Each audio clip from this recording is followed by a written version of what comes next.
and welcome to the General Assembly of SEADOM, which is our yearly business meeting that is mandated by the Thailand Association, rules. In the meeting, we'll be presenting the financial status, the membership status, and results of our recent executive council election. And then there will be the floor open for members to give your input, ask questions, make motions, whatever you would like to do. Thank you all for joining us this morning. I hope it's a convenient time for everyone. Perhaps we'll start with the president's report. Thanks, Joe. I mean, first of all, just to sort of look back at last year's General Assembly and the matters that might have arisen from there, there's one important one, I think, which is we had anticipated that the Congress next year would be held in Cambodia. So I think we just need to clarify that at this moment, as far as I'm aware, Joe, your thoughts are that obviously 22, you're expecting to be in Bangkok, I think. Is that correct? The discussions so far seem to point in that direction. Yep. Probably the inability to do any advanced organizational work on the ground, the lack of ability to travel, perhaps until sometime in the early next year, makes it more sensible. Also, just my thinking was that in terms of the, kind of like revitalizing ourselves after COVID, we had an opportunity to have the largest group possible, and it does seem like this is the most central location for people to gather in. Sure. I mean, it makes complete sense. It was just as a matter of minutes that it says 2022 Cambodia, and just to flag. And of course, 2021 didn't happen in the form it was. So it is really just postponing things by a year from what had been anticipated. But I just thought for record, it was probably worth clarifying. Everything else is, I mean, the slightly tragic thing is, I think a lot of the beginning of my report this year will be remarkably similar to the notes from the report last year, because obviously 12 months ago, we thought we would be in a position which was more open than where we are now. And I was just reading through this morning and realizing that almost everything could be exactly the same. So rather than saying it again, it's just in the minutes from last year, and it was obviously all about the challenges we're currently facing, and the positive signs being that actually we're all here, and that there's been a lot of good activity and energy through this period, it seems to me, despite the challenges we've faced in terms of any possibility of cross-border involvement. I mean, I think one of the things that is worthy of note, given our own background, is obviously how conditions have changed in Myanmar. And that is one transformation from 12 months ago, which is obviously problematic. And I wanted to mention it just as to put thoughts out to our friends there, who've obviously been very proactive in the past in engaging with us and even hosting us and so on. So I just thought it was worth putting that mention. In terms of activities, it's obviously been, I mean, it's been great to see the elections go forward as were anticipated, and to see outcomes from that, which Joe will be reporting on later.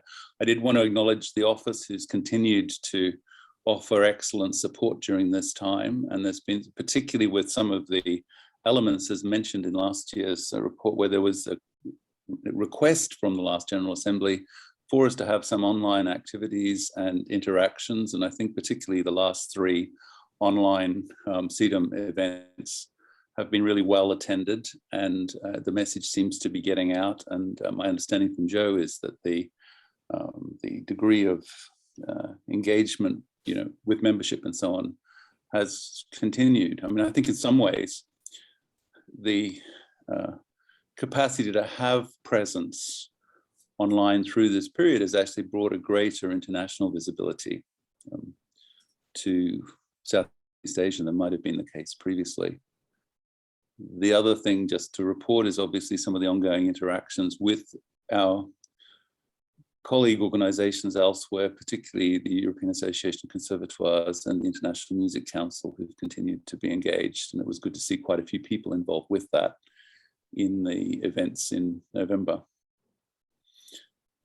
This is obviously a significant time in my life, having been involved with with SEADOM from its inception, or actually arguably before its inception, and then having been in this role really for a dozen years.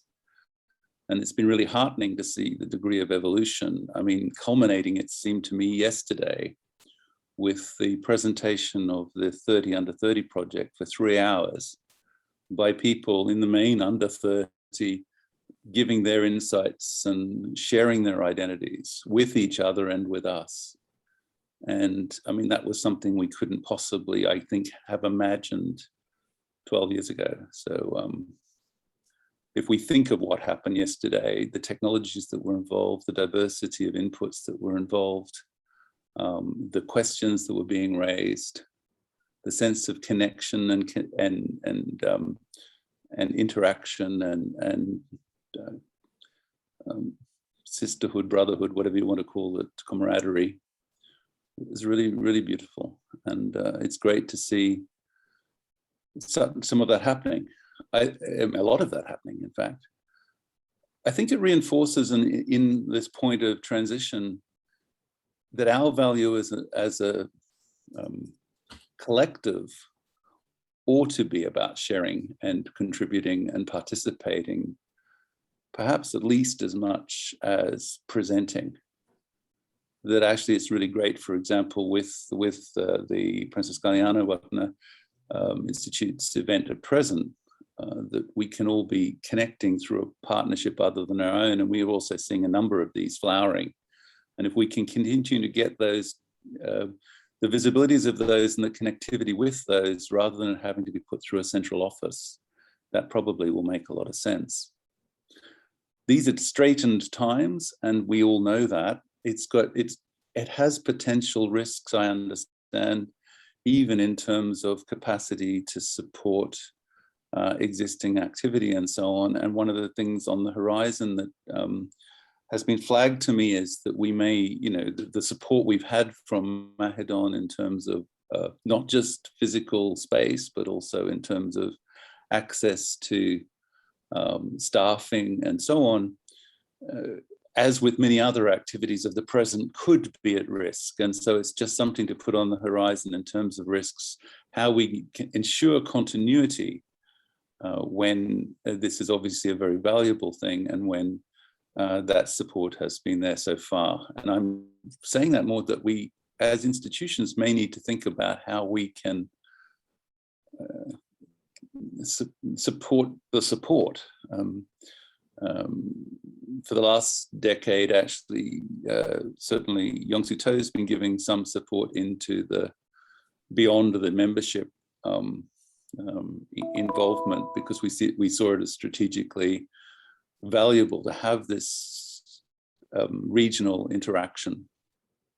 And I just reached that out to others if there's any way for institutions to recognize value beyond the membership. In other words, if it's got strategic value, you have international offices at university level and so on, there may be those for the future Exco to be looking at and thinking of how to tap.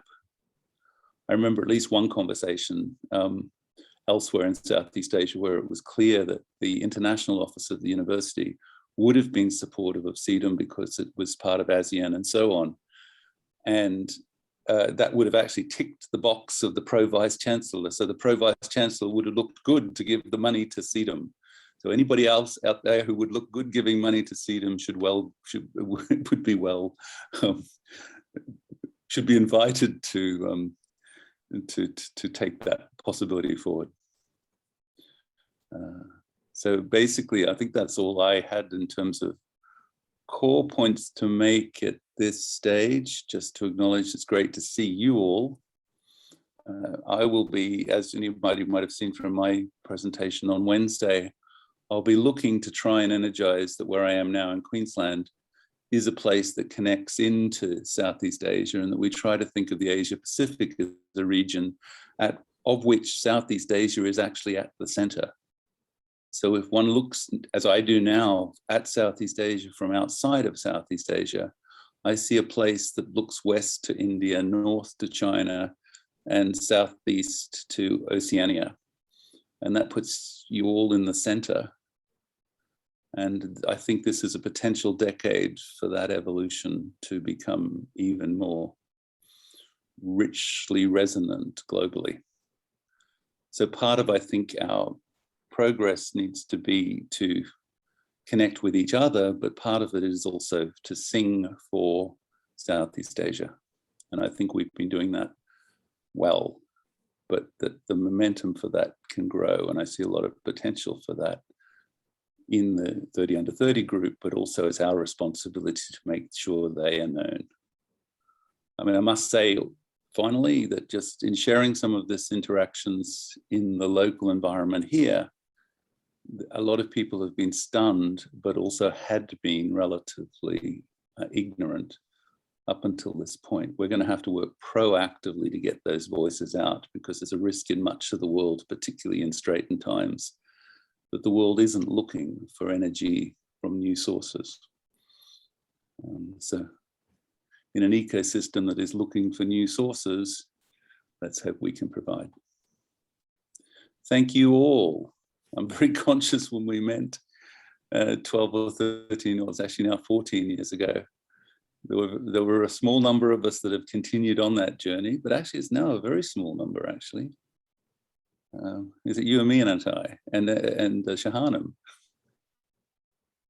I think it might be just the three of us that were at that first meeting. So it's great to see the evolution in new faces, and that there are so many of them. Thanks, Joe. I'm willing to take any questions, but I'm sure things will come up through some of the rest of the meeting. Thank you, sir.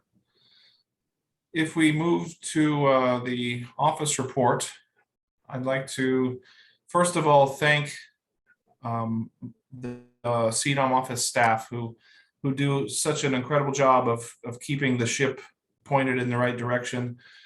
We have a graduate assistant who I'd like to mention. Her name is Sherry, and she's been doing a fantastic job, even though 12 months ago when we interviewed her, we were telling her about this Congress experience that she was going to have, and in the end it was a different experience, but the experience of organizing the online seminars and helping us daily to work to keep getting things reported and out to the public has just been fantastic. So thank you, Sherry, again for all of that great work. The graduate assistant position runs with the SEADOM calendar year, so she'll be finishing up her term in September. And we have a new graduate assistant. Ulrich is our new graduate assistant. He's a composition student who is from India, and hopefully, if COVID allows, he'll be moving to Thailand to continue his studies, but he'll be taking up the graduate assistant position here for the next term, for the next year. In addition, I have invaluable help from the Assistant Dean for International Relations, Pamonpon Kamopamon, who is just incredibly organized, efficient, and a true leader, getting things ready for all of our activities. And our International Relations Officer, Narparween Namwan, she's the one who helps make sure that the invoices get invoiced and the organizational audits get filed and all of those things. So I just want to say thank you to them in this forum, because without them, this would be a really impossible task to do, because it's so many moving parts that have to happen. If we proceed going into the financial report, We undergo a yearly audit, and the yearly audit is usually takes place in February. This year's audit was performed. There was no discrepancies found. It was filed with the association, and the association still remains in good standing with the Thai Government Association Department. If you want details of the audit, those are always available on the website, or you can just simply send us an email and we'll send them to you as well. In terms of the current financial status of the organization, if you go to the balance, I think it's the next slide. Oop. Can we look at the bank balance, Sherry?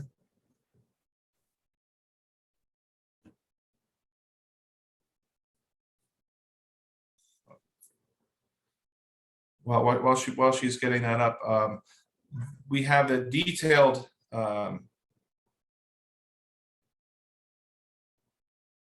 that's the one. Sorry, yeah. The current organizational balance for SEADOM is, as you see there. If you would like a detailed financial statement, we can email that to you. A transactional statement, we have all of that available. Basically, this year the transactions have been limited to membership coming in and supporting our graduate assistant stipend and small fees regarding audit payments and online services for our servicing the website. One of the things we did have to do this year was to make our website compatible with the new Thailand PDPA, their Personal Data Protection Act. And we had to do a few small little adjustments on the website to make that compatible with the law.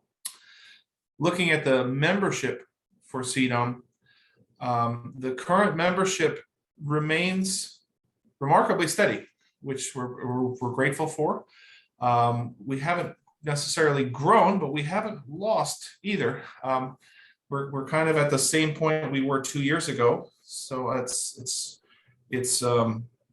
wonderful to feel that people find that there's a value to be associated with us. And we do hope that perhaps in 2022, when we're back together again, we can see this number continue to grow as it was for the past several years as we were moving forward with our activities. Finally, from the office, we do attempt to publish all of activities that are sent to us online through social media, published on the website. We do like to send out a newsletter. We try to do it every quarter. We attempted to do one in July, but we didn't get any information from anyone to put in the newsletter. So I decided to wait on the newsletter until perhaps September. And if you want to have upcoming activities or events, festivals, conferences, competitions that you'd like to see more put through our network, we would welcome that information so that we can share it with others. If you would like any of your international events shared through the SEADOM social media or posted on the website, well, every member who has a website login for their membership has the access to post those, and you can ask us to share them through the social media as well. We're always looking for things to share. Finally, I think we should go to the election results, which is the task that we've been working on the past three months. The election was very well. The election just went very smoothly. We had very good participation from the voting membership. We had a wonderful slate of candidates who were nominated or self-nominated, and after the executive council election by the voting membership, the executive board voted themselves to select the next president. So just to introduce you to the Executive Council members for 2021 to 2023, I think you're all here. So congratulations to everyone. And to our new president, Dr. Shahanam, who was selected to be the president for SEADOM, and the officers that she asked to assist are also listed there. And thank you all for that support. Bernard, did you want to say anything here? Or I did want to say thank you to the outgoing members of our Executive Council who've served so diligently. Professor Bernard Lansky, who of course has been our president since we had a president, which is fantastic. And I've learned so much from him, and I'm grateful for all of his support for the association as it's grown and developed over the time. I have to say thank you to Jenny Ang, who has served as our secretary, and she's here taking our minutes, and she is rotating off of the Executive Council, but she's been a fantastic collaborative partner in the region for so many of our great projects that we've done together between our schools and with SEADOM as well.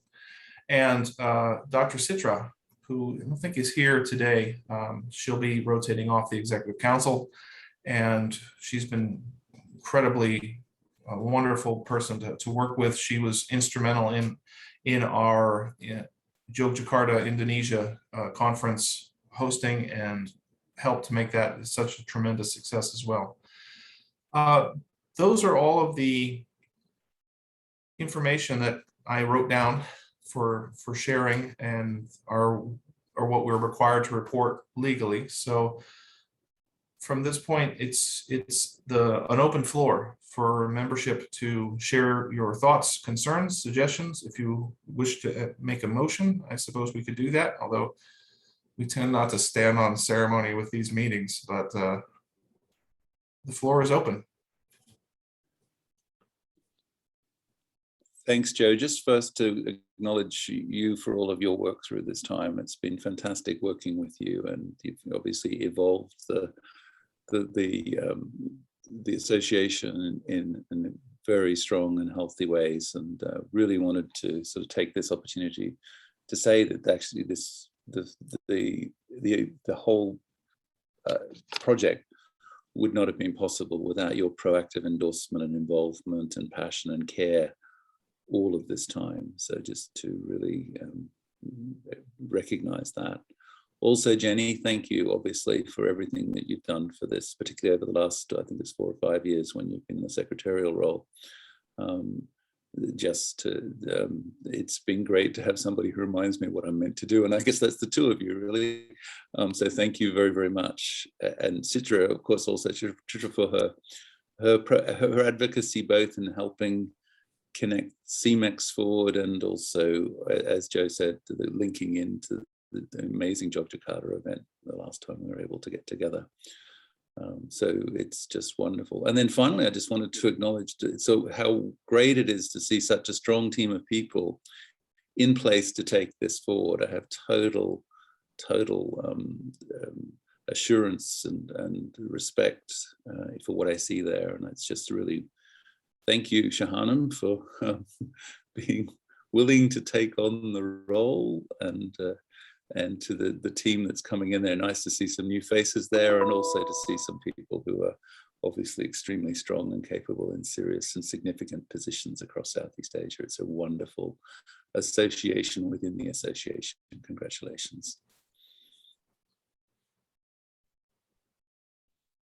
Thank you, sir.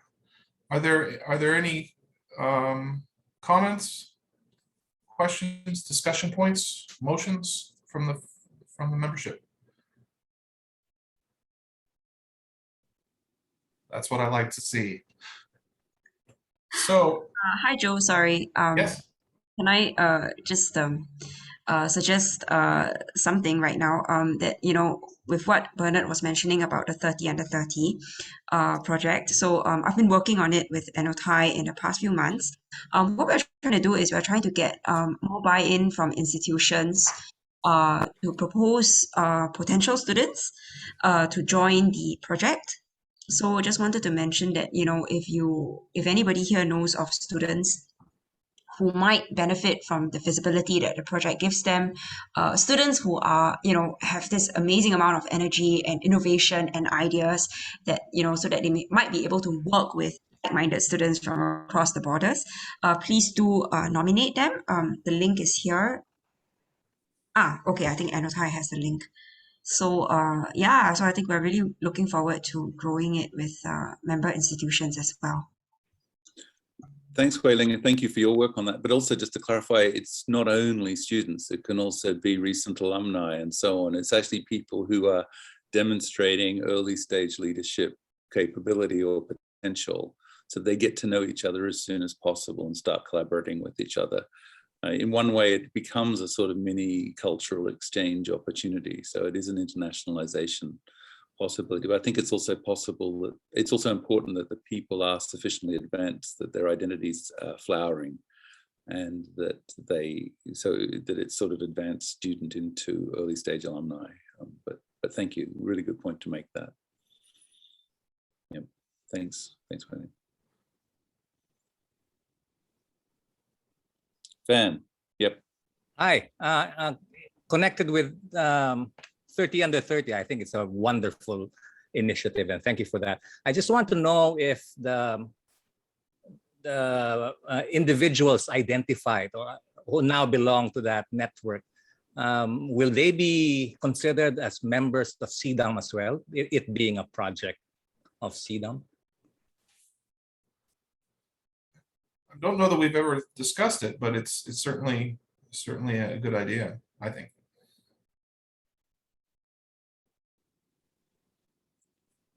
I mean, I think I would suggest that it's a really good point, because the two options would be that there's something automatic about it, but given that there's a certain loose edge to the various categories of involvement, it could also be just encouragement to register with the organization, and whether there's an under 30 registration fee that could be quite nominal. I mean, enough to make it that they do something, but like in my head, it's the equivalent of $30 American or something. But a sort of a junior membership or an under 30 membership or something like that would be. Yep. I mean, I would be sort of advocating more towards the under 30 rather than junior, because we actually want them as equal members. They're just younger in the structures and so on. So. But that concept would potentially be really healthy, I think. But that's open for discussion, actually, because it could also be that if they're fully involved in the under 30 thing, then we could just register them ourselves. So open for thoughts. Yeah, and also just to add that 30 is just a number. It probably will grow beyond 30. Yeah, we're hoping that it will grow beyond 30. Yeah. Well, the thinking is the first 30 is just a number. The second number, the second number is sort of meant to be a little bit more defined. Otherwise, we'll end up like Prussia Cove, this chamber festival in the United Kingdom, which began as people who are under 30, and they now seem to be all under 70. Because it's been going for 40 years. So it's a great club, but it's time that they change their raison d'etre, I think. When Stephen Isserlis and Andreas Schiff turn up, it's a little bit weird. Are there other topics for discussion? Well, thank you all. With that, I think I will gavel the General Assembly closed for 2021. I think we have a lot to look forward to, and I'm really excited. Here in Thailand, we seem to be getting a little bit of a peak that we might be able to actually go to a restaurant next week after 2 months of staying at home. So just in terms of what happens next, we plan to call a meeting for the new Executive Council in the next, probably by next week, we'll ask for a meeting time so that we can begin to discuss people to take up roles in the thematic chairs and national representatives, and things along those lines, and we'll move forward with that at the next meeting of the Executive Council. With that, I think that's everything that I had on my list. Are there any other topics that anyone would like to discuss before we say goodbye for right now?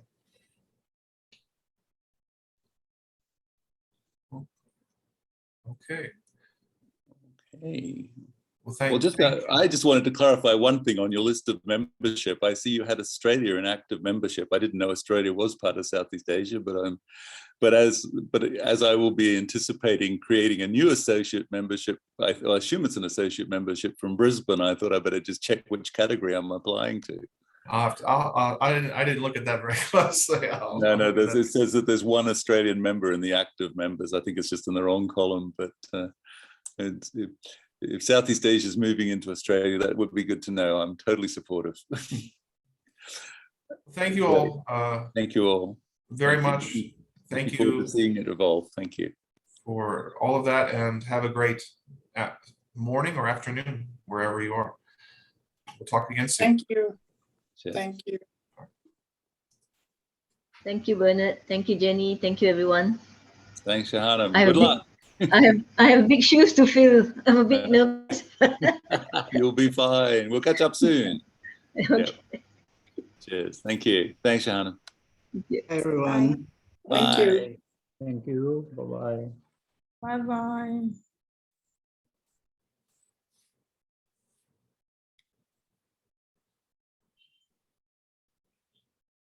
Gift, I think we can turn the recording off.